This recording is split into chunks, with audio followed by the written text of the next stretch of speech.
நம்மள நிறைய பேர் இந்த ஒரு விஷயம் இப்போ வரைக்கும் பண்ணிட்டு இருப்போம். ஒரு மொமெண்ட்ல எமோஷனல் வெயிட் நம்ம மைண்ட்ல அதிகமா ஏறும்போது அதை பேஸ் பண்ணி டக்குன்னு ஒரு டெசிஷன் எடுத்துருவோம். அது ஒருத்தவங்களை திட்டுறதா இருக்கலாம், இல்ல ஏதோ ஒரு விஷயத்துல கிவ் அப் பண்றதா இருக்கலாம். அந்த டைம்ல அதுதான் பெஸ்ட் டெசிஷன் தோணும்.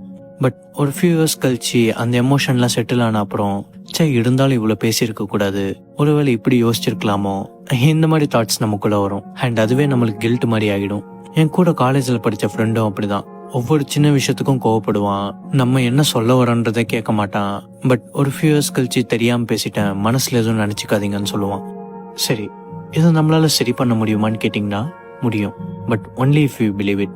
எனக்கு கோவம் வந்தா கண்ட்ரோல் பண்ண முடியாது, நான் நல்லா திட்டிடுவேன், அதுதான் என்னோட கேரக்டர். இந்த மாதிரி ஒரு பிலீஃப் நமக்குள்ளேயே இருக்கும்போது ஆப்வியஸ்லி நம்ம அதை தான் பண்ணுவோம். ஸோ ஃபர்ஸ்ட் அந்த மாதிரி ஒரு பிலீஃப் இருந்ததுன்னா அதை ஃபர்ஸ்ட் உடைக்கணும். அண்ட் செகண்ட், நமக்கு கோவமே வரக்கூடாதுன்னு நினைக்கிறோம். பட் அது நம்ம கையில இல்லை. கோவன்றது ஒரு எமோஷன், நம்மளா யோசிச்சு உருவாக்கிக்கிறது இல்லை, அது தானா வர்றது. அப்படி வர்ற கோவத்துக்கு ரியாக்ட் பண்ணாம எப்படி இருக்கிறதுன்னு தான் கத்துக்கணும். அதே ஃப்ரெண்ட் இப்பெல்லாம் பெருசா கோவப்படுறது இல்லை. என்னடா இப்பெல்லாம் கோவமே வர்றது இல்லைன்னு கேட்டா, எனக்கு இப்பெல்லாம் கோவம் வந்தா ஒரு 2 நிமிஷம் அமைதியாகிடும்டா, அப்புறம் தான் எனக்கு அதை எக்ஸ்பிரஸ் பண்ணணும்னே தோணல, அப்படியே நார்மல் ஆகிடுன்னு சொல்லுவான். ஸோ இங்க பாத்தீங்கன்னா அவன் கோவத்தை நிறுத்தல, அதுக்கு ரியாக்ட் பண்றது தான் நிறுத்தினான்.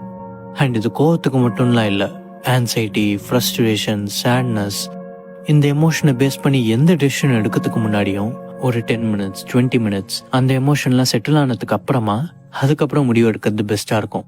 அண்ட் இது நமக்குள்ள ரிமைண்டர் மாதிரி இருந்துகிட்டே இருக்கணும். அப்பதான் நம்மளால இந்த பேட்டர்னை பிரேக் பண்ண முடியும். அண்ட் அது கண்டிப்பா கஷ்டமான ஒரு விஷயம். சம்டைம்ஸ் நம்மளையும் மீறி எக்ஸ்பிரஸ் பண்ணுவோம்.